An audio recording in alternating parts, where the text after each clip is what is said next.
बोहैथि बोसोर एबा 2022 मायथाइनि 31 जानुवारियाव कामरुप नोगोरमा जिल्लानि गुवाहाटी नोगोरमानि गरसुक नलपारा दातालपारायाव हाग्रा बिफाना गं 51 थागिबि बर' सुबुंनि न'खौ सिफायनानै होदोंमोन।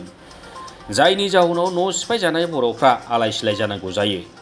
दिनै गुवाहाटी नोगोरमानि नलपारा दातालपारायाव बे न' सिफायजानाय दुखुथिया थागिबि बर'फोरखौ खौरां लानायजों लोगोसे न' लुनो बेसेन नाङै थिं राननानै होयो इउनाइटेड ट्राइबेल अर्गेनाइजेशन आसामा। गं 51 दुखुथिया न'खौनो थिं राननानै होनायाव मदद खालामो एसिया इन्डिजिनियास पिपल्स पेकआ।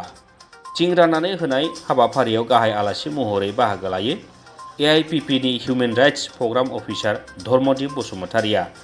लोगोसे नुजाथिबावदोंमोन जायगानि गोख्रों समाज सिबियारि आरो बर' थुनलाइ आफादनि बारग' लेङाइ आफादगिरि कमलाकान्त मुसाहारिया।